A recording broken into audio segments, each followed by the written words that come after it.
छत्रपती शिवाजी महाराज की जय। छत्रपती संभाजी महाराज की जय। बोला जय श्रीराम, जय श्रीराम, जय श्रीराम, जय श्रीराम। किल्ला पूर्ण भग्नावस्थेत आहे, पूर्ण कॉन्क्रिटीकरण केलेलं आहे. इथे कुठेही म्हणजे एक शिवकालीन असं काही महिन्यापूर्वी हे बेट होतात. जमीन आहे 48 एकर आहे.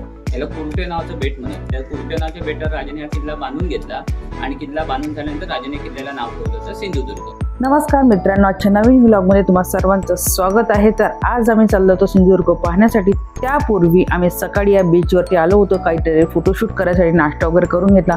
मुलांची छान प्रकारे झोप झाली होती. ती छान प्रकारे त्यांनी बोट पण दिली होती आम्हाला फोटोशूट करायसाठी. आणि व्ह्यू सुद्धा बघा तुम्ही किती छान दिसत आहे. बोट आणि समुद्र बीच खूप सुंदरच होतं. सगळ्यांनी इथे फोटोशूट केले होते आणि मस्तपैकी फ्रेश होऊन आम्ही आता चाललो होतो सिंधुदुर्ग पाहण्यासाठी. चला तर आमच्यासोबत सिंधुदुर्ग किल्ला पाहण्यासाठी. तर मित्रांनो, आता आम्ही जात आहे सिंधुदुर्ग फोर्ट पाहण्यासाठी आणि त्यासाठी आम्ही इथे आलेलो आहे. इथे आम्ही बोटवरती बसणार आहे आणि ते दादा आहे ते आम्हाला सगळी माहिती सांगणार आहे. या बोटवरती या समुद्राची सिंधुदुर्ग किल्ल्याची सगळी माहिती सांगणार आहे. ती माहिती आपण बघून घेऊया.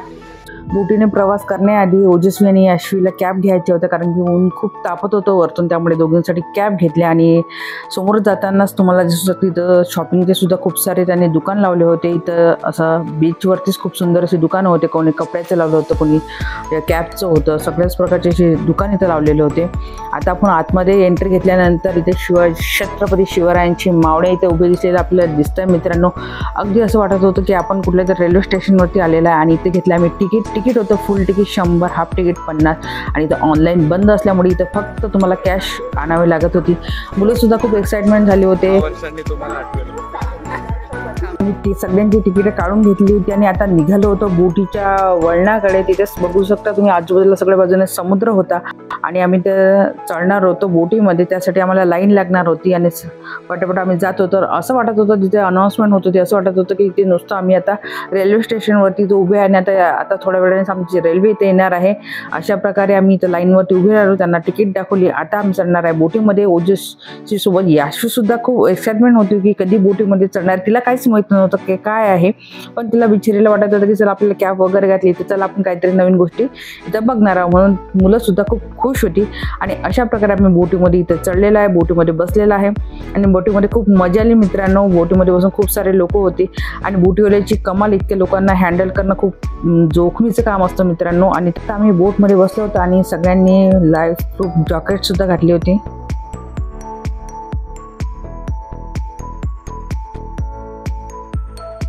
सिंधुदुर्ग किल्ल्याकडे जाण्यापूर्वी तुम्हाला दिसणार आहे तिथे छत्रपती शिवरायांची मूर्ती आणि भव्य असा समुद्र देखावा. आजूबाजूला हिरवीगार झाडी आणि खूप सुंदर व्ह्यू होता मित्रांनो. आणि त्याच्याच बाजूला इथे बोटिंगवरती गेमसुद्धा होते. खूप सारे गेम होते, वॉटर गेम म्हणू शकतो आपण यांना. आणि याच्यामध्ये लोकांना सुद्धा खूप मजा येत होती, पण थोडंसं मला हे खतरनाक वाटत होतं. छत्रपती शिवाजी महाराज की जय। छत्रपती संभाजी महाराज की जय। बोला जय श्रीराम, जय श्रीराम, जय श्रीराम, जय श्रीराम। हर हर जय भवानी, जय शिवाजी, जय शिवाजी, जय भवानी। हर हर बोला छत्रपती संभाजी महाराज की जय। अशा प्रकारे आम्ही इथं सिंधुदुर्ग किल्ल्यावरती पोहोचलो होतो. छत्रपती शिवरायांचा गजर, छत्रपती संभाजीरायांचा गजर. इथं नक्कीच तुम्हाला छत्रपती शिवरायांची आठवण करून देणारा हा सिंधुदुर्ग किल्ला होता. भव्य दिव्य असा हा किल्ला. आजूबाजूने चहू बाजूने समुद्र आणि मधात हा किल्ला छत्रपती शिवरायांनी बांधला होता. खूप युक्ती वापरून त्यांनी हा किल्ला बांधला होता. मित्रांनो, कशा प्रकारे त्यांनी किल्ला बांधला होता, लोकांच्या प्रतिक्रिया काय आहे, लोकांना किल्ला आवडला की नाही, सगळ्या गोष्टी आपण समोर जाणून घेणार आहोत. आणि गाईड आहे, त्यांनी सगळी गोष्ट आपल्याला याची सांगितली. हा व्हिडिओ खूप मोठा होणार आहे मित्रांनो, पण संपूर्ण व्हिडिओ नक्की बघा. व्हिडिओ आवडल्यास व्हिडिओला लाईक करा आणि चॅनलवरती नवीन असेल तर चॅनलला सबस्क्राईब करा. मावशी, कसं वाटलं किल्ला? कसा आहे किल्ला? चांगला आहे का? थँक्यू. किल्ला पण काय वाटतं तुम्हाला? कसं आहे किल्ल्याची अवस्था? किल्ला बघण्या अवस्थेत नाहीये. किल्ला पूर्ण भग्नावस्थेत आहे. पूर्ण कॉन्क्रिटीकरण केलेलं आहे. इथे कुठेही म्हणजे एक शिवकालीन असं काही काही शिल्लकच नाही, ठेवलंच नाही. सरकारने याच्यावर काहीतरी उपाययोजना केल्या पाहिजे. म्हणजे आता त्यांनी पूर्ण कॉन्क्रिटीकरण केलंय. म्हणजे जो इतिहास होता तो राहिलाच नाही, इतिहास राहिलाच नाही ना. पूर्ण कॉन्क्रिटीकरण केल्यामुळे काही राहिलंच नाही शिवकालीन तिथे बघण्यासारखं. आणि इथे पूर्ण लोक वास्तव्यास असल्यामुळे त्या किल्ल्यात फिरण्यासारखं पौराणिक काही आहेच नाही. म्हणजे जे आपले जसे घर आहेत इमारती बांधले सिमेंटच्या त्याप्रमाणे आपल्याला वाटतंय. वरती किल्ल्यावर आल्यानंतर असं वाटतंय की आपण एका शॉपिंग मॉल मध्ये आलोय का एखाद्या रस्त्यावर एक दुकान बाजारपेठेत आलो तशी तिथं सगळी दुकानं मांडून ठेवली. अच्छा अच्छा. तिथे कुठली स्वच्छता नाही, तटबंदी सोडली तर किल्ला आतमध्ये काही ठेवलंच नाही. अच्छा अच्छा. सगळं विचित्र करून ठेवलं. अनेक वर्षांपासून असंच पडलंय. लाईट पोहोचवली, एकच चांगली गोष्ट केली, बाकी सगळं खराब केलं लाईट पोहोचल्यामुळे. लाईट पोहोचली त्याच्यामुळे अनेक गोष्टी सोप्या झाल्या. त्याच्यामुळे किल्ल्याची किल्लाच पूर्ण खराब करून टाकला. तिथे किल्ल्यात पाहिजे लोकांना रोजगार भेटतोय, तिथल्या लोकांना रोजगार भेटतोय, पण तिथली जी सुशोभीकरण जे किल्ल्याची ती राहत नाहीये. त्याच्यामुळे केलं पाहिजे गव्हर्नमेंटने याच्यावरती काही हे केलं पाहिजे. थँक्यू. किल्ल्याच्या सुरुवातीलाच तुम्हाला नागमोडी रस्ता दिसणार आहे आणि बघू शकता तुम्ही आपण जाता या किल्ल्यावरती. किल्ल्याच्या चौबाजूने मोठ्या भिंती उभारलेल्या आणि सुरुवातीलाच भव्य दिव्य असं प्रवेशद्वार इथं केलेलं आहे. आणि सिंधुदुर्ग किल्ल्यावरती गेल्यावरती तुम्हाला बघू शकता की किती मजबूत अशा भिंती होत्या. आणि सुरुवातीला तुम्हाला मारुतीरायांचं इथं मंदिर दिसणार आहे.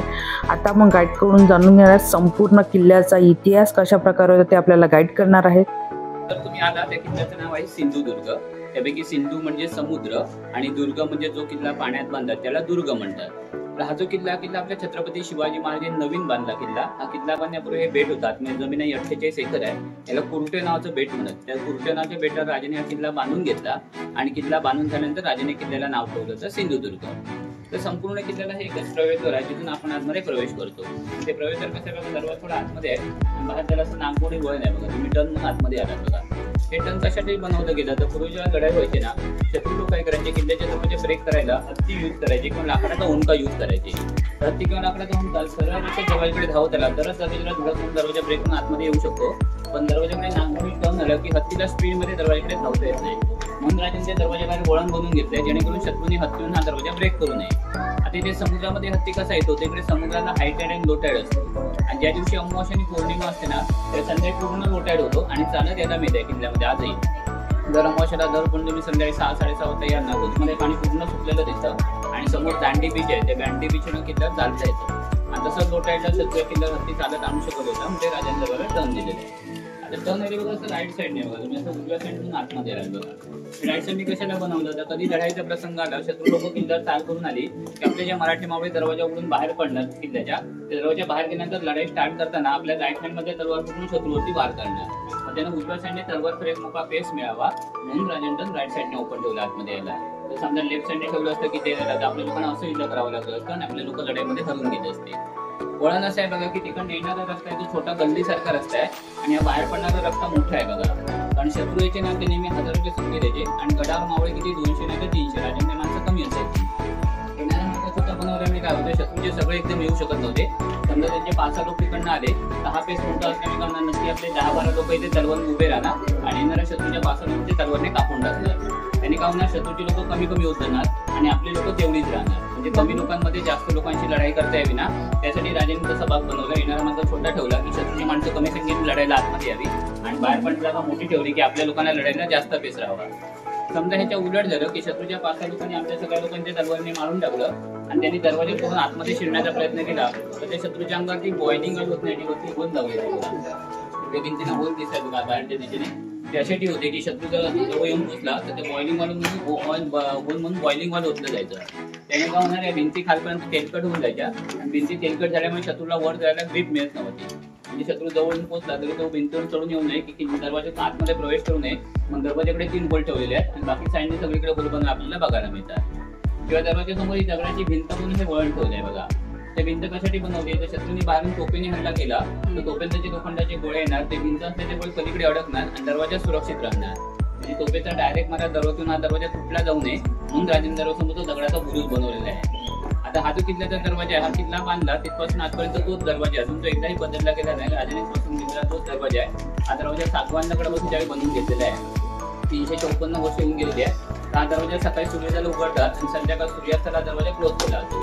आणि रात्री काही इमर्जन्सी आली तर तिथे एक छोटा दिंडी दरवाजा केलेला आहे बघा. हा दिंडी दरवाजा रात्री इमर्जन्सीला उघडला जाऊ शकतो आणि त्याच्यातून चौकशी करून बाहेरच्या माणसाला आतमध्ये प्रवेश दिला जायचा. डायरेक्ट घेत नव्हते, चौकशी असायची, कोड असायचा. तो कोड जर पटला तर त्या माणसाला आतमध्ये एंट्री द्यायची.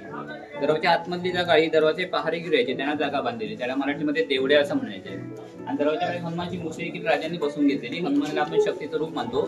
समजा मावळे जर युद्धामध्ये हार मानू लागले तर त्यांना हनुमानापासून एक लढण्याची ताकद यावी म्हणून हनुमान टेम्पल किल्ल्याच्या बाहेर बांधलेलं आहे. आणि असंही पूर्ण किल्ल्याला राजाने एकच गेट बांधलं, ज्याला मराठीमध्ये बहुमुखी प्रवेशद्वार म्हणतात. म्हणजे गाईचं मुख पुढे छोटं असतं आणि मागे असं रुंद असतं, तसा दरवाजा पुढे छोटा ठेवला आणि मागे रुंद बनवलेला आहे. तसा दरवाजा बांधण्याचे 2 फायदे राहतात. पहिला फायदा काय, तो मुख्य म्हणजे दरवाजा बाहेरून दिसत नाही बघा. तसं ते शत्रूला दरवाजा लढायच्या वेळी लवकर ओळखता येत नव्हता आणि त्याचा फायदा घेऊन आपले मावळे जरा लढाईला आतमध्ये जास्त वेळ तयारी करत होते. आणि दुसरा फायदा काय, तर शत्रूचा डायरेक्ट हमला दरवाजी पोहोचत नव्हता भिंत मध्ये आल्यामुळे. म्हणून छत्रपती शिवाजी महाराजांनी आपल्या आयुष्यात जेवढे काही नवीन किल्ले बनवून घेतले ते सगळे किल्ले बघा. तर प्रत्येक किल्ल्याला तुम्हाला गेटचं असं नागमोडी वळण लागेल आणि त्याच गोमुखी पद्धतीने किल्ल्याचा प्रवेशद्वार बांधलेला आपण या किल्ल्यावरती आता बघितलं. ही आतली जमीन आहे ना, ही 48 एकर जमीन आहे, याला कुर्टे नावाचं बेट म्हणत. त्या कुर्टे नावाच्या बेटावर राजाने हा किल्ला आपल्या त्यावेळी बनवून घेतलेला आहे. तर 25 नोव्हेंबर 1664 या वर्षी किल्ल्याचं बांधकाम सुरू करण्यात आलं आणि पुढे 2.5 वर्ष किल्ल्याचं काम चालून 29 मार्च 1667 किल्ला बांध पूर्ण करण्यात आला. 1664 ते 1667 या 2.5 वर्षाच्या कालखंडामध्ये राजांच्या जवळपास 700 ते 800 मावळे हा किल्ला बनवत होते आणि हिरोजी इंदुरकर त्यांचे इंजिनियर होते. हिरोजी इंदुरकर ज्यांनी रायगडचं बांधकाम करून घेतलं आहे, त्यांच्याकडून हा किल्ला त्यावेळी राजाने बनवून घेतलेला आहे. आता हा किल्ला त्यावेळी राजाने आपल्या नौदलासाठी त्यावेळी बांधून घेतलेला होता. छत्रपती शिवाजी महाराजांना बघा फादर ऑफ इंडियन नेव्ही म्हटलं जातं ना, ते या कारणामुळे म्हटलं जातं की राजाने कोकणामध्ये आपली मराठी लोकांची नेव्ही बनवली त्या काळामध्ये आणि ते नेव्हीसाठी या किल्ल्याचं बांधकाम राजांना करावं लागलं. त्याने ती नेव्ही कशासाठी हवी झाली, तर हा जो कोकण एरिया होता ना, मुंबई ते गोवा, हा त्यावेळी शत्रू लोकांकडे होता. तिथनं खाली गोवा राज्य ते पोर्तुगीज लोकांकडे होतं, गोव्याच्या तिकडे वेंगुर्ला ते डच लोकांकडे होतं, इकडे वरती देवगडच्या पुढे राजापूर गाव आहे तिथे इंग्रजांची सत्ता होती आणि पुढे मुंबई साईडला अलिबागला जंजिरा किल्ला जो सिद्धीच्या ताब्यात होता. असे पोर्तुगीज इंग्रजांचे देश समुद्रात येणारे शत्रू होते. हे लोक व्यापारासाठी म्हणून आपल्याकडे यायचे, पण जाताना इकडचं लुटून जायचे, कारण राजांना कोकणात यायला वेळ मिळत नव्हता आणि त्याचा फायदा घेऊन सगळ्या कोकणातली बंदरं शत्रू लोकांच्या ताब्यात होती. त्या सगळ्या शत्रूंना एक नाव होतं चाचे लोक. चाचे लोकांनी समुद्र काबीज केलेला होता. मग राजाने ही गोष्ट समजली आणि राजाने त्यांच्याशी लढाई करायची ठरवली. पण मग ती लढाई करायला राजांकडे काही स्वतःची लढाऊ जहाजं नव्हती आणि मग ती लढाऊ जहाजं बांधण्यासाठी त्याने एक समुद्रामध्ये स्वतःचा किल्ला होता. राजाने पहिल्यांदा जंजिरा जिंकण्याचा प्रयत्न केला, पण जंजिरा जिंकण्यात अपयश आलं आणि म्हणून हा किल्ला त्यांना बांधावा लागला. हा किल्ला बनवत असताना राजाने आपली लढाऊ शिप बांधून घेतली. त्या शिपची नावं ठेवलेली पाल, गुराबा, गलबत, तरांडे, मचवे आणि पगार अशी 85 लढाऊ जहाजं बांधली आणि ती जहाजं घेऊन मग राजाने समुद्रातली लढाई केली. तर सुरुवातीला दौलत खान आणि मायनाक भंडारी हे राजांचे आरमाराचे प्रमुख होते आणि त्याच्यासोबत राजाने सगळ्या शत्रूंशी युद्ध करून सगळ्यांना हरवून टाकलं आणि ती आपली 85 जहाजं प्रत्येक 15ला डिवाइड करून ठेवली. पुढच्याही 15 जर शत्रूची जहाजं आली तर राजाने त्यांच्या व्यापारी टॅक्स बसवला. टॅक्स भरला तर त्यांच्या जहाजातला माल उतरला जायचा, नाहीतर त्यांच्याशी समुद्रात युद्ध करून त्यांना रिटर्न पाठवून द्यायचे, त्यांना किनाऱ्याला येऊ देत नव्हते. म्हणजे थोडक्यात काय तर समुद्र इकडे आपल्या मराठ्यांच्या ताब्यात राहावा आणि समुद्रमार्गे शत्रू महाराष्ट्रात येऊ नये म्हणून हा समुद्रामध्ये किल्ला राजांनी बनवून घेतला. म्हणून ही ना नेव्हीची राजधानी होती राजांची. आपण कसं रायगड राजधानी म्हणतो ना, तर सिंधुदुर्ग राजांची आरमाराची राजधानी होती आणि त्या लढाऊ आरमाराचं बांधकाम करण्यासाठी या किल्ल्याचं बांधकाम राजांना करावं लागलं. मग किल्ला बांधताना काय करण्यात आलं, तर बेटावर रॉक्स होते मोठे मोठे, तिथलेच बेटावरचे रॉक लोकांनी चिन्नी, हातोडी, घन घेऊन तोडले आणि मोठ्या खडकांचे असे छोटे तुकडे बनवले आणि इथलाच बेटाचा दगड वापरून बेटाला कडेकडेने तटभिंत घातली आणि किल्ला तयार केला. ही तटभिंत आहे ना 3.5 किलोमीटर आहे, जी 2.5 वर्षात हाताने बांधलेली आहे. आणि या 3.5 किलोमीटरचं बांधकाम असं आहे की याला तळाला दगडांमध्ये शिस टाकलेले आहे, लीड इथून तळाचे दगड लावलेले आहेत, कारण लीडमध्ये बांधकाम घट्ट बसतं आणि समुद्राच्या लाटा बसतात तळाला, त्याने बांधकामाला भेग जाऊ शकत नाही. म्हणून फाउंडेशनला लीडचा वापर केला. जे पाण्याच्या वरचं काम होतं त्याच्यामध्ये चुना, गुळ आणि वाळू यांचं मिश्रण लावलं. त्यावेळी सिमेंटचा शोध नव्हता, शंख कुठून चुना केला जायचा, त्याच्यामध्ये काळं गुळ घातलं जायचं आणि समुद्रातली वाळू काढून ती गोड्या पाण्यामध्ये धुवून घ्यायची आणि ती वाळू धुवून स्वच्छ झाली मग त्या चुन्यामध्ये मिश्रण करायची आणि त्याच्या ते संपूर्ण 3.5 किलोमीटरची तटभिंत बांधली गेली. त्या 3.5 किलोमीटरच्या तटभिंतीला 27 बुरुज बनवले म्हणजे लढाईची जागा आणि 40 इंडियन टॉयलेट बनवले मावळ्यांसाठी. ते मागे होल दिसतात ना, हे टॉयलेट आहेत इंडियन टॉयलेट.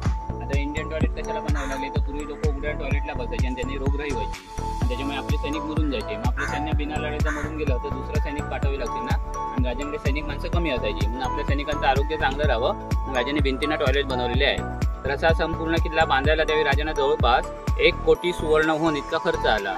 राजांचा पैसा 2 प्रकारचा होता, एक शिवराई तांब्याचं नाणं होतं आणि दुसरा होन म्हणून सोन्याचा कॉईन असायचा. तसे जवळपास 1 कोटी होऊन या किल्ल्याच्या कामाला खर्च केले.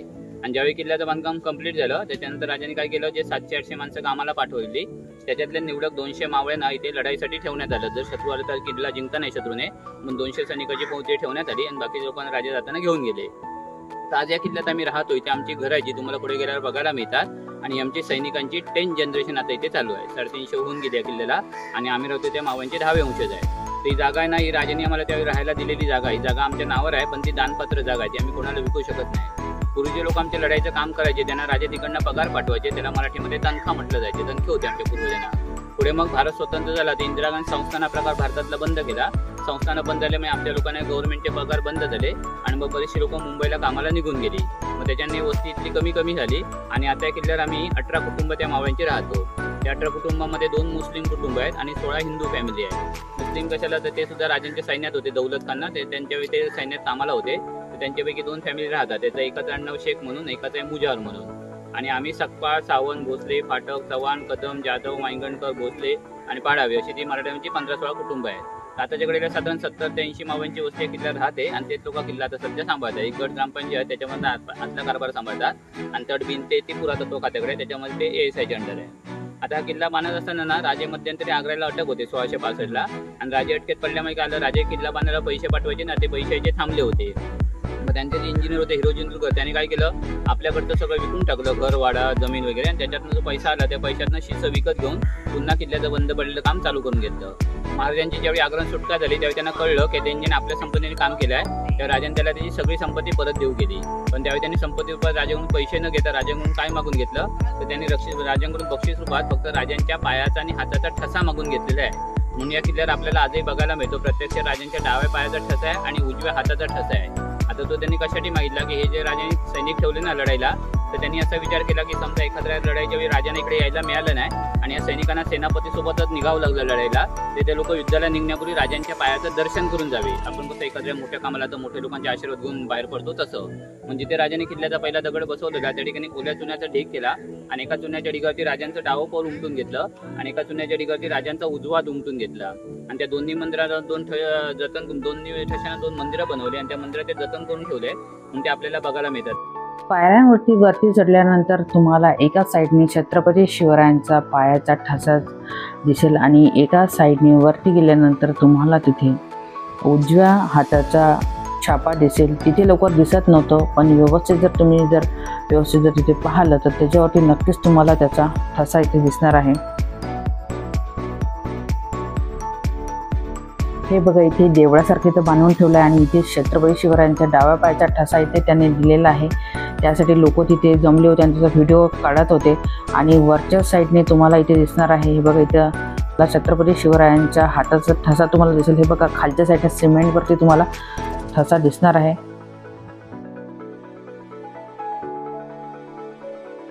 खाली उतरल्यानंतर उजव्या साईडने तुम्हाला इथं काही फोटो दिसतील, त्याच्यामध्ये तो आपल्याला दिसणार आहे की कशा प्रकारे किल्ल्याची खराब अवस्था झाली होती, कशा प्रकारे किल्ला कोसळून पडला होता, हे जे आपल्याला इथं फोटो दिसतात. दुसऱ्या साईडने आपल्याला संपूर्ण किल्ल्याचे फोटो आपल्याला इथे दिसणार. बांधकाम करताना विहिरी, त्यामधले मंदिरं सगळं आपल्याला दिसणार आहे आणि सुरुवातीला सिंधुदुर्ग किल्ला कशा प्रकारे होता त्याचे विहिरी वगैरे मंदिरं सगळे इथं दाखवलेलं आपल्याला.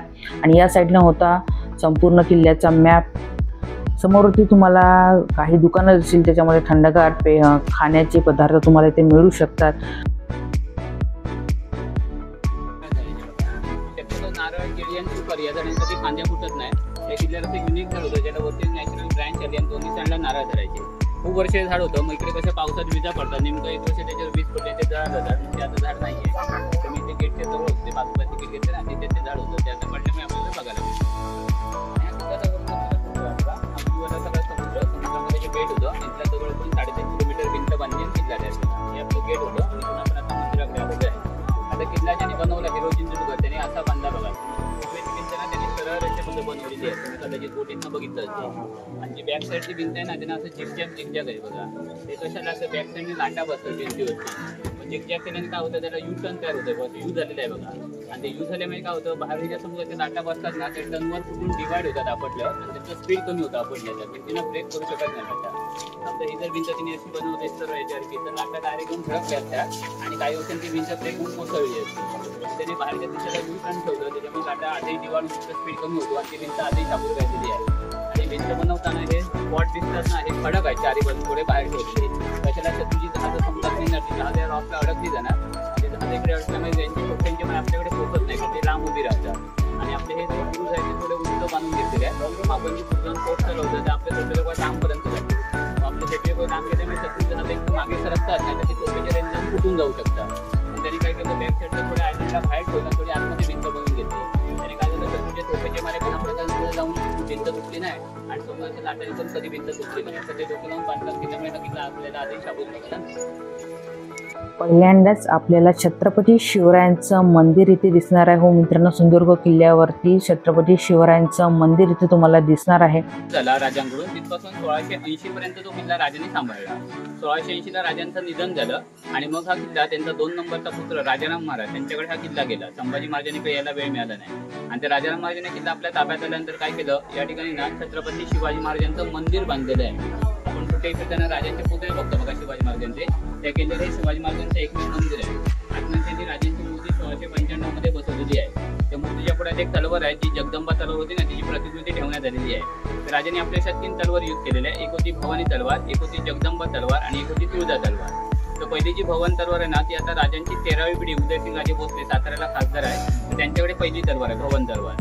सेकंड ओरिजिनल जगदंबा तलवार होती, ती ब्रिटिश लोक आपल्यासोबत जाताना घेऊन गेले आणि त्यांनी लंडनच्या म्युझियममध्ये ठेवलेली आहे जगदंबा तलवार. आणि त्याची प्रतिकृती त्यांनी बनवून दिली, ती मूर्ती समोर ठेवण्यात आलेली आहे. आणि तिसरी एक तुळजा फिरंगा नावाची तलवार होती राजांची, ती राजा इकडे लढाईत वापरत कोकणातल्या, तर ती आता म्युझियमला ठेवण्यात आलेली आहे. त्या साईडला एक म्युझियम आहे, त्या म्युझियमला ती तलवार ठेवलेली आहे राजांची ओरिजिनल तलवार तुळजा फिरंगा. फिरंगा म्हणजे त्याला दोन्ही बाजूने धार असते ना, ते फिरंगे लोक वापरायचे, म्हणजे बाहेरचे शत्रूंना ते वापरायचे, दोन्ही बाजून धार नाही. मग राजाने आपल्याला तशी एक बनवून घेतली, ती तलवार तिथे आतमध्ये ठेवलेली आहे.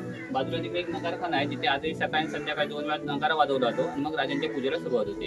इथे नगारा वाजवण्याचं काम मुस्लिम लोक करतात, हिंदू लोक पूजेचं काम करतो. मुस्लिमांना इथे मस्जिद नाही, मग त्यांचा मोहरम रमजान ईद असतं ना, ते साजरे करण्यासाठी त्यांना हे पुढचं मंदिर बनवलेलं आहे. मग साईडने दिसतील बघा, वरती फळस दिसत आहे बघा, हे मुस्लिम लोकांच्या मंदिराप्रमाणे बनवलेले आहे. तर आजही ते लोक त्यांचा उत्सव तिथेच करतात. रमजान नमाज पडतात तिथे, मग आमच्या उत्सव असतो आणि आमच्या गणपती रामनवमीला ते लोक आमच्याकडे असतात. असं हिंदू आणि मुस्लिम एकाच मंदिरात सगळे उत्सव एकत्र करतात आणि असं हे राजांचं मंदिर स्वरूपातलं एकमेव ठिकाण तुम्हाला त्या किल्ल्यामध्ये होतं ना. म्हणजे ह्या बोटी चालत नाही, मग आम्ही लोकांना आता मे महिन्यापासून आमचं रेशन आतमध्ये आणत होतो. आम्हाला तिकडे पावसात जाता येत नाही, पण आजारी पडला तर गावठी औषध करावं लागते, ते डॉक्टरची सोय नसते, इंजेक्शन म्हणजे काय नाही, गोळी वेळ लढूचा कोरपर्यंत वापरावं लागतं. लाईट जर एकदा गेली तर 3 महिने लाईट नसते, विदाउट लाईट राहावं लागतं. लाईट समजत घेतलेली आहे, पण काय करणार, जर लाईट गेली तर वायरमॅन यायला चान्स नाही ना, बिना लाईट करायचं. शाळेची मुलं म्हातारी माणसं असतात, त्यांना पलीकडे येऊन ठेवावं लागतं अगोदर, त्यांच्या आतमध्ये शाळा नाही डॉक्टर नाही, मग ते लोकांना आम्ही बोटवाल्यांच्या घरी येऊन ठेवतो 3-4 महिने. भाजीपाला पण काय नाही, मग माशांनी खाते प्रमुख अन्न असतं, तर कोबी फ्लावर टॅमॅटोचं काय नाही मिळत पावसामध्ये. आता टंक टाकून मासे पकडायचे आणि रेशनचे तांदूळ असतात तिथं खाते, माशांनी खातेचं अन्न असतं. गाई म्हशी पण नाही, दूध नसते, पुरी चहा प्यावी लागते. आणि 3 महिने काढले की ऑगस्ट महिन्यात नारळी पण असतो, तो समुद्राला नारळ सोडतात. तो कार्यक्रम झाला मग समुद्र शांत व्हायला सुरुवात होते आणि त्याच्यानंतर गणपती उत्सव येतो. आणि गणपती उत्सव गेला 5 दिवसाचे गणपती झाले, मग या बोटी चालू करतात गव्हर्नमेंट. आणि त्यानंतर मग जी बोटी आहे ती मग आमच्या लोकांना बाहेर फ्रीमध्ये घेऊन जाते. मग आम्हाला फ्री आहे जायला येतात, आम्ही 8 महिने फ्रीमध्ये आणि 4 महिने किती आतमध्ये असते. लोकांचं जीवन आहे, जेंट्स आम्ही सगळे गाईडचं काम करतो आणि बायकांनी सर्वचे स्टॉल लावलेले असतात. ते लोकांचा व्यवसाय आहे आणि ती सैनिकांची 10 जनरेशन त्यांना आधीच राहिला. आता इथे ना बाजूला आपण महादेव मंदिर बघणार आहोत. हे महादेव मंदिर राजाने किल्ला बांधलेलं, हे जे मावळे ठेवले ना त्यांच्यावर हे मंदिर नंतर बनवून घेतलेलं आहे. आता हे मंदिर राजांच्या वेळी यासाठी बनवलेलं की या मंदिराच्या आतून ना राजाने किल्ल्याला त्यावेळी अंडरग्राऊंड टनल केलेला होता. आणि हा भुयारी मार्ग समुद्रातून निघून पलीकडे मालवण गावात ओझर म्हणून ठिकाण आहे 3 ते 4 किलोमीटर अंतरावरती, ते ओझरपर्यंत हा रस्त्याने सोडलेला होता त्या काळामध्ये. भुयारी मार्ग अशासाठी बांधला होता की कधी या किल्ल्यात ती लढाई झाली आणि शत्रूने किल्ल्याला बाहेरून वेढा घातला जहाज घेऊन 4 बाजूने, तर आमचे लोक या भुयारी मार्गातून गावात जाऊन रसद घेऊन यायचे. आमच्या लोकांना रसद कुठून पाठवली जायची, कोल्हापूरला पन्हाळा किल्ला बघा, तिथे धान्य कोटर आहेत गंगा जमुना सरस्वती नावाचं. त्यातलं जे गंगा कोटर होतं ना, ते या मावळ्यांसाठी राजाने राखीव ठेवलेलं होतं. राजांना तिथे कर स्वरूपात धान्य घ्यायचे आणि त्या कर स्वरूपात जे धान्य मिळेल ते या मावळ्यांना पाठवायचे, त्यांची शेती नव्हती. मग लढाईच्या वेळी काय होतं, किल्ल्याला जर वेढा पडला ना तर वेढा 2-2 वर्ष सुटत नव्हता आणि आमच्याकडचं अन्नधान्य संपून जायचं. मग धान्यसाठा संपला तर तो आणण्यासाठी या मार्गाचा वापर करावा लागायचा. आणि आमची रसद पहिली कशी समुद्रातनं बोटीत न्यायची ना, मग शत्रू लोक त्या बोटी समुद्रात अडवायचे आणि त्या बोटीतलं धान्य आपल्या बोटीत जबरदस्तीने काढून घ्यायचे. म्हणजे आपल्या लोकांपर्यंत धान्य गेलं आणि आयत्या सैनिक उपाशी राहतील आणि आपल्या मग आणण्यासाठी या मार्गाचा वापर केला. तर भुयारी मार्ग बांधला कसा, अमावस्यापूर्वी समुद्रात ओहोटी लागते ना, तर समुद्रातलं पाणी कमी होतं आणि समुद्राच्या आतमध्ये खडक असतात पाण्याखाली, ते खडक पाण्याच्या वर येतं ओहोटी लागली की.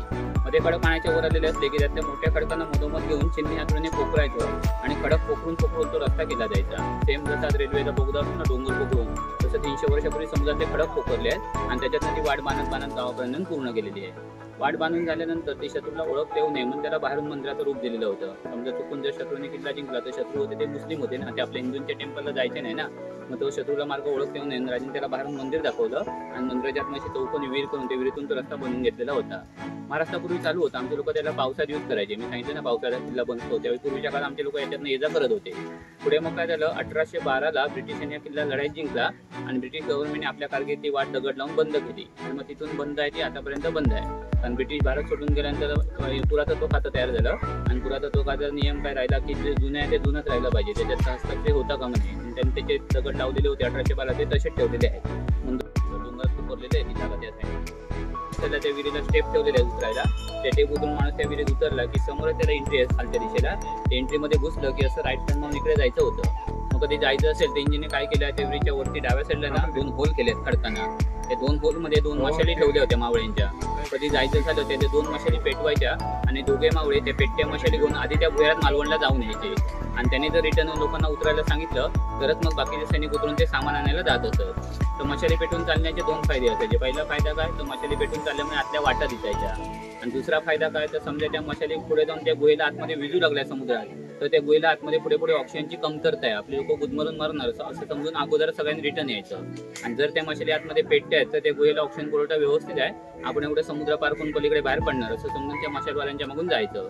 पण त्या मशालवाल्यांना आधी पाठवलं जायचं. त्यासाठी तुम्हाला तिकडे होल दिसतील डाव्या साईडला, इकडे अशा तिरक्या कठीण पायऱ्या ठेवल्या शत्रू उतरून त्या पायऱ्या त्या विहिरीत उतरायच्या आहेत आणि त्याच्या समोर बघा असं आडवे दगड संपूर्ण असे मधोमध उभे दगड दिसतील जमिनीपर्यंत. 8 दगड लावलेले आहेत, ते त्या भुयाराचं गेट होतं ज्याला ते इंग्रज लोकांनी 1812ला बंद. या साईडने आपण बघणार आहोत छत्रपती शिवरायांच्या कालीन महादेवाचं मंदिर. खूप सुंदर मंदिर आहे मित्रांनो. जुन्या काळात जरी असलं तरी त्याच्या आतमध्ये त्यांनी रस्ता भुयारी मार्ग केला होता, त्याची माहिती आपण घेतली आहे. पाण्याच्या विहिरी बघणार आहोत. गोड पाणी म्हणजे प्यायचं पाणी.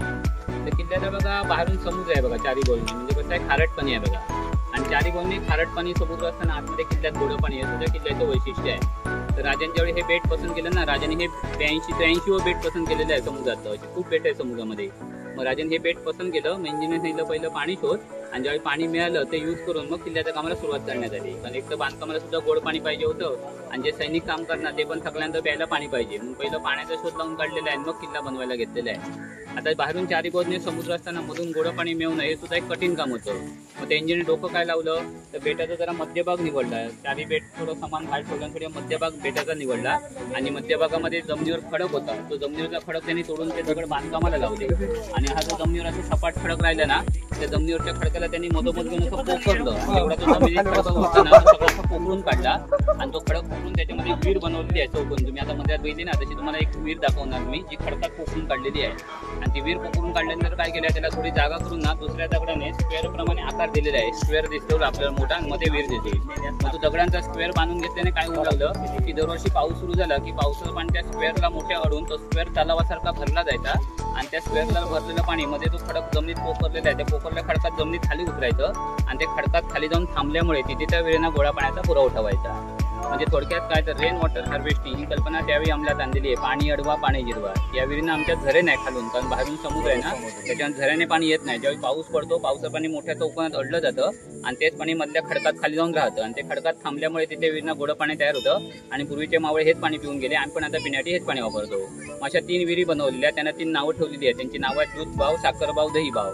तो बाव म्हणजे कोकणी भाषेत बावडी विहीर म्हणतात आणि दूध दही म्हणजे काय तर हेच पाणी आम्ही ना राजांना पावसात अभिषेकाला यूज करतो. इथे गाई मशीन आहे ना आणि राजांना शंकराचा 8वा अवतार मानलेला आहे. मग श्रावण सोमवारचा अभिषेक करायचा असतो तर अभिषेकाला पंचामृतात दूध दही लागतं ना, तर पुजारी काका काय करतात एका वेळेचं पाणी दुधाबदली एकाचं पाणी दह्याबदली असं राजांना अभिषेकात यूज करतात. ज्याचं दुधाबदली त्याला दूध बाव, ज्याचं दह्याबदली त्याला दही बाव, ती पंचामृताची नाव ठेवलेली आहे. आपण एक बघणार दूध बाव, दुसरी बघणार साखर बाव, पलीकडे दाखवणार दही बाव. 3 गोड पाण्याची विधी आपल्याला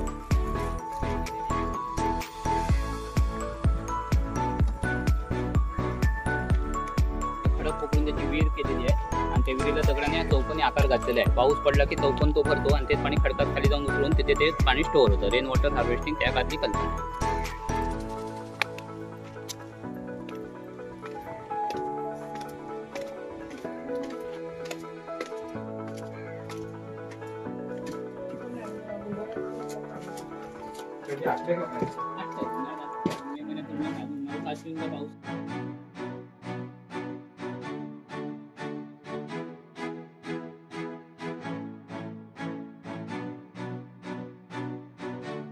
होता आणि राजाने जर लढाई असली ना किल्ल्यावर तर राजांची इथे राहायची सोय केलेली होती. तर राजे 2 वेळा इथे राहायला होते शिवाजी महाराज स्वतः. नेरवी कोण राहायचे? त्यांचे नेव्हीचे प्रमुख राहायचे. नेव्हीचे प्रमुख कोण? पहिले त्यांचे दौलत खान, त्यांच्याच वेळी दुसरे होते मायना खंडारी म्हणून, त्याच्यानंतर होते कान्होजी आंग्रे, गोविंद विश्वनाथ प्रभू म्हणून आणि त्याच्यानंतर तुळोजी आंग्रे म्हणून. हे 5 आरमाराचे प्रमुख होऊन गेले. ते लोकांनी हा किल्ला सांभाळलेला होता. राजानंतर काही काळ ताराबाई या किल्ल्यावरती वास्तव्याला येतात. त्या ताराबाईचे राहून गेलेले आहेत आणि ताराबाईनंतर हा किल्ला शाहू महाराजांकडे असताना इंग्रजांनी किल्ला लढाई जिंकला आणि इंग्रजांनी गवाडा त्यावेळी उद्ध्वस्त केला. कशाला? तर लढाईमध्ये त्यांची माणसं मारली गेली लढाई. मग त्याचा त्यांनी राग काढला की मराठी लोकांचं वैभव तोडून टाकलं पाहिजे आणि इंग्रज लोकांनी त्याची उद्ध्वस्तता करून टाकलेली आहे. आणि मग काय गव्हर्नमेंटने त्याच्यावर लक्ष दिलं नाही. त्यांची खूपच दुरावस्था झाली आणि आता त्या प्रवेशद्वाराचा भाग आपल्याला इथे बघायला मिळतो. बाजूला बनवलेला शिंगून काढायचे ना पाणी त्या काळामध्ये. समजा वडा कुठे दुसरीकडे बनवला तर इथनं पाणी तिकडे न्यावं लागेल ना, तिथं जवळच बनवलेला. महाराज जर राहायला आले तर विहिरीतनं जे पाणी आणलं जायचं गेटला पहारेकडे असायचे. ते काय करायचे? पाणी आणणाऱ्या माणसांना थांबवायचे, पाणी पिऊन दाखवायला लावायचे. पाणी पिऊन दाखवलं, सुरक्षित वाटलं, मग ते राजांना दिलं जायचं. पण कोणतरी पाण्यामध्ये काही टाकून राजांना वीज बाजा वगैरे ना, त्यांचं पाणी जेवण सगळं गेटला बाहेर चेक होणार, मग ते राजांना दिलं, अशी प्रथा होती. आता एक छोटंसं डिझाईन आहे, तेवढंच राहिलं, बाकी सगळं गेलंय बघा. आपण कसं रांगोळीला एक वेलबुट्टी करतो ना, तशी त्यांनी डिझाईन केलेली होती चुन्यामध्ये गेटला. ते ओपन केस होतं. शत्रूची जहाजांचे तोफेचे गोळे यायचे ना आतमध्ये. हा पैस मोठा होता, ओपन होता. इकडे लढाई होती आणि इकडे तर भाग सुरक्षित होता. जसं रायगडावर ठिकाणी वाडे इंजिनियर लोकांचे, नंतर आपल्या हस्तकला तसं नाही. आता ही ना किल्ल्यातली सगळ्यात उंच जागा आहे, ज्यांना मराठीमध्ये टेहळणी बुरुज म्हणतात. Watch tower. ते मेन सेनापती वरती असायचे. त्यांना एका डोळ्याची दुर्बीण दिलेली होती, त्याच्यात समुद्राची लक्ष ठेवायचं. तुम्ही वर गेलात की तुम्हाला सगळा समुद्र दिसणार चारी बाजूला. तिकडे खाली गोवा राज्य आहे 100, ते होते पोर्टी लोकांकडे. त्याच्या तिकडे वेंगुर्ल्याचे होते डच लोकांकडे. त्यांचे वरती राजापूर आहे ते इंग्रजांकडे. पुढे जंजिरा 400 किलोमीटर तो होता सिद्दीकडे. जे 2 शत्रू इकडे होते, 2 शत्रू इकडे होते. चौघांच्या मध्ये किल्ला बनवलेला. शत्रूची जहाज जर यायला लागली तर सेनापतीला दुर्बिणीमुळे लांब असताना दिसली जायची आणि मग युद्धाची वेळ असेल तर सेनापतीवरती फ्लॅग लावायचे आणि आपल्या लोकांना अलर्ट करायचे. पण पूर्वी मोबाईल नव्हते, सैन्य टेंटमध्ये राहतो. टेंटमध्ये लोकांना खडा व्हायचं, ते फ्लॅग लावायचा. तो फ्लॅग त्यांनी काढला की मग लोक आपल्या बुद्धावर जाऊन जागा पकडायचे. सेनापती मोठ्या तोफा इथे लावायच्या. आपल्या इंजिने काय केलेलं, ही किल्ल्याची बॅक साईडची भिंत बनवताना थोडे आयलंड बाहेर ठेवलं आणि थोडी आतमध्ये भिंत घेतलेली आहे. तुम्हाला तो वर चढला की बॅक साईडला खडक दिसेल. ती शत्रूची जहाज अडकावी खडकामध्ये आणि त्यांना जवळ पोचता येऊ नये म्हणून ते खडक बाहेर ठेवून थोडी आतमध्ये भिंत बनवली आहे. आणि इकडच्या भिंतींना झिकझॅक केलेलं आहे, कारण इकडनं लाटा बसतात. झिकझॅक केल्याने लाट जीवन त्याचं स्पीड कमी होतो. पावसात ह्याच्यावरून येतात लाटा 3 महिने जुलै ऑगस्टला. थोडं लेफ्ट साईडला कॉर्नर तुम्हाला तिथे तुटलेलं आहे, थोडी भिंत तुटलेली आहे कारण लाटा धडकतात ना, थोडंसं बांधकाम खराब झालेलं आहे. जे पाणी येतात ना ते जायला तिकडे पश्चिमेला गेट केलेलं आहे. त्या गेटमधून ते लोटायला पाणी रिटर्न जातं. फक्त ते गेट आहे ना छोटं खिडकीसारखं ठेवलेलं आहे. कशाला? शत्रू जर ते गेट बघून आतमध्ये येण्याचा प्रयत्न करेल तर ते खिडकीसारखं ठेवल्यामुळे असं वाकून आतमध्ये यावं लागतं. आणि जर माणूस वाकून आतमध्ये आला तर आमच्या सैनिक आतल्या सैनिक चालवून रेडी राहतात आणि ते वाकण्याच्या मुंडकर तलवार म्हणून त्याचं मुंडकं उडून टाकू होते. याने काय होतं, शत्रू पण तिथून आतमध्ये येत नव्हता आणि समुद्राचं पाणी वरून आलेलं त्या मार्गाने समुद्राकडे रिटर्न बाहेर पडू शकत होतं. असं डोकं लावून ते गेट बंद आपल्या तिथे बघायला. तिथून तो चालत यायचा रस्ता येतो बघा. 2 साईडच्या मध्ये जो वाळूचा पट्टा असते ना, तिथनं मोठ्या पूर्ण चालत यायला मिळते. सांगितलं होतं ना. हा मागचा तारकर्ली बीच आहे, पुढचा देवबाग बीच आहे. इकडे हा तारकर्ली आणि देवबाग आहे त्या साईडला. तिकडे ते निवती बीच आहे पुढे पुढे. मग पुढे वेंगुर्ला रेडियन एकदम टोक आहे ना शेवटला, निवती.